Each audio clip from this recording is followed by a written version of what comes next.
നഗരസഭയിലെ എൻ്റെ സഹപ്രവർത്തകരെ, പ്രിയപ്പെട്ട MLA-മാരെ,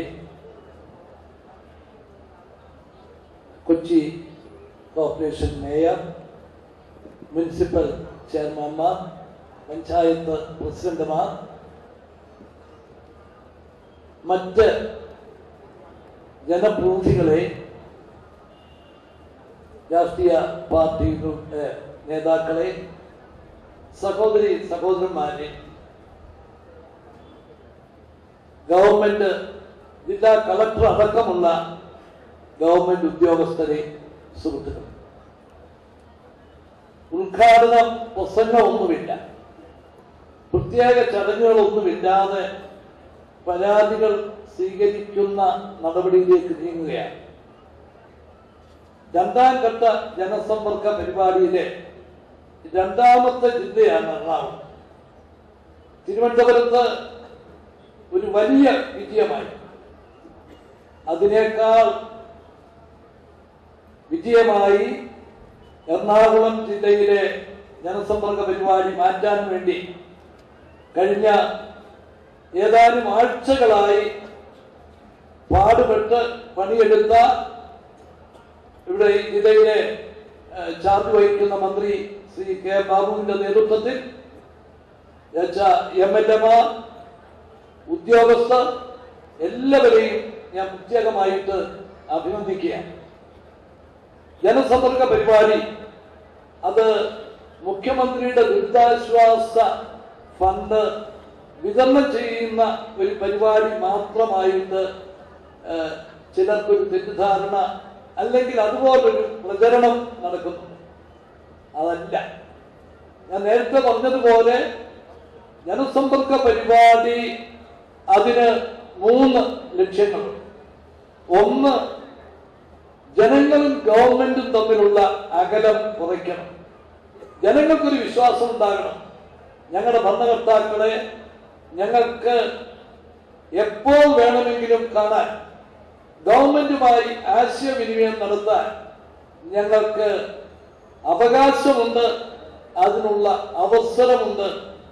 അത് പറയുകയല്ല, പ്രവൃത്തികളിലൂടെ അത് കാട്ടുക. 2, ജനങ്ങളുടെ പരാതികൾക്ക് വേഗത്തിൽ പരിഹാരമുണ്ടാക്കാനുള്ള ഒരു സംവിധാനം.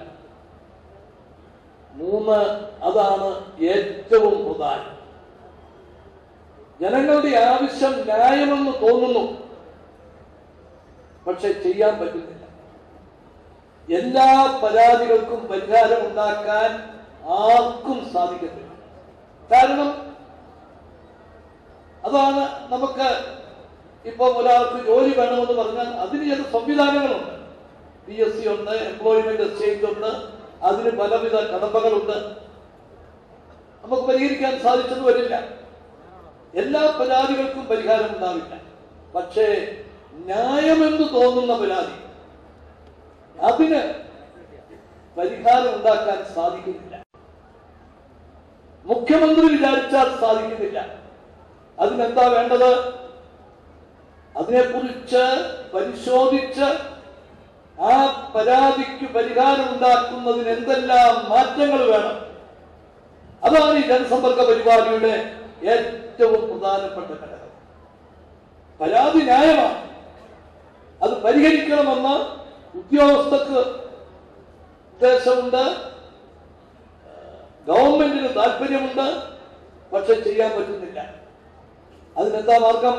ചട്ടങ്ങളിൽ മാറ്റം വേണ്ടി വരും, ചിലപ്പോൾ ഗവൺമെന്റ് ഉത്തരവ് വേണ്ടി വരും, ചിലപ്പോൾ നിയമത്തിൽ മാറ്റം വരേണ്ടി വരും. അതാണ് ഈ ജനസമ്പർക്ക പരിപാടിയുടെ ഏറ്റവും പ്രധാനം. കഴിഞ്ഞ 1ാം ഘട്ട ജനസമ്പർക്ക പരിപാടി 14 ജില്ലകളിൽ കഴിഞ്ഞപ്പോ ഇതാ 45 ഗവൺമെന്റ് ഉത്തരവുകളാണ് ജനപക്ഷ ചുവടുകൾ എന്ന് പറഞ്ഞ് ഗവൺമെന്റ് ഇറക്കിയിരിക്കുന്നു. 45 ഗവൺമെന്റ് ഉത്തരവുകൾ. ഇത് ചില കാര്യങ്ങൾ വില്ലേജ് ഓഫീസർ ചെയ്യേണ്ടതാണ്, ചില ഉത്തരവുകൾ അനുസരിച്ച് പഞ്ചായത്ത് സെക്രട്ടറിമാർ ചെയ്യേണ്ടതാണ്. അപ്പൊ മുഖ്യമന്ത്രി വന്ന് വില്ലേജ് ഓഫീസർ ചെയ്യുന്ന പണി പഞ്ചായത്ത് സെക്രട്ടറി ചെയ്യുന്ന പണിയാണോ ചെയ്യുന്നതെന്ന് ഒരു ചോദ്യം ഉയർന്നിട്ടുണ്ട്. ശരിയാ, പഞ്ചായത്ത് സെക്രട്ടറി ചെയ്യേണ്ട കാര്യം വില്ലേജ് ഓഫീസർ ചെയ്യേണ്ട കാര്യം ചെയ്യേണ്ടി വരുന്നുണ്ട്.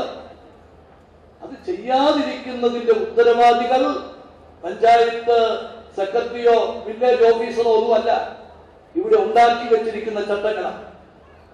ചില കാര്യങ്ങൾ നടക്കാതെ വരുമ്പോൾ ഉദ്യോഗസ്ഥരെ കുറ്റം പറയും. ഉദ്യോഗസ്ഥരെ കുറ്റം പറഞ്ഞിട്ട് കാര്യമുണ്ടോ? നടത്താൻ പറ്റാത്ത വ്യവസ്ഥകളും ചട്ടങ്ങളും നിയമങ്ങളും ഉണ്ടാക്കി വെച്ചിട്ട് ഉദ്യോഗസ്ഥരെ കുറ്റം പറഞ്ഞിട്ട് കാര്യമില്ല. ആ നിയമങ്ങൾ മാറ്റണം, ആ ചട്ടങ്ങൾ മാറ്റണം. അതിനാണ് 45 ഉത്തരവുകൾ കഴിഞ്ഞ ജനസമ്പർക്ക പരിപാടി കഴിഞ്ഞ് ഇറക്കിയിട്ടുള്ളത്. ഈ പ്രാവശ്യത്തെ ജനസമ്പർക്ക പരിപാടിയിൽ പരിഹരിക്കാവുന്ന അത്രയും പരാതികൾ പരിഹരിക്കും. ജനങ്ങൾക്ക് ഗവൺമെന്റുമായി അടുത്തു ബന്ധപ്പെടാൻ അവസരമുണ്ട് എന്ന ധാരണ ഉണ്ടാക്കാൻ പരമാവധി ശ്രമിക്കും. ജനങ്ങൾക്ക് ആത്മവിശ്വാസം ഉണ്ടാക്കുന്ന നടപടി.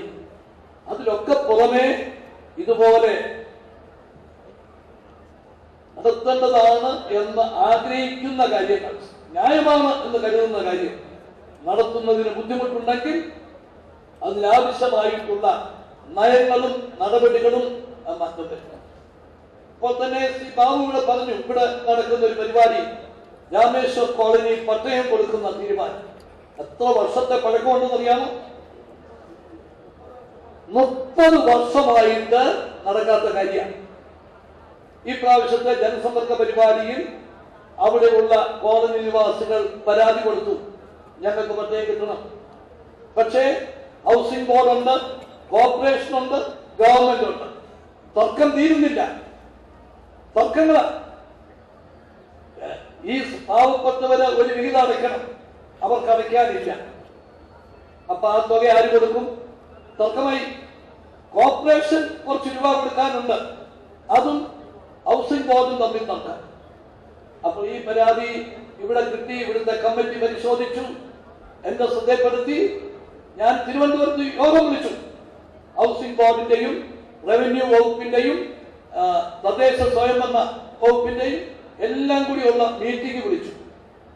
അവിടെ വെച്ച് തീരുമാനമെടുത്തു, ഈ കോളനി നിവാസികൾ അടയ്ക്കേണ്ട വിഹിതം അടയ്ക്കേണ്ട, കോർപ്പറേഷൻ അടയ്ക്കേണ്ട രൂപ പലിശ ഇളവ് ചെയ്ത് അവരുടെ തുക എത്രയെന്ന് നിശ്ചയിച്ചു.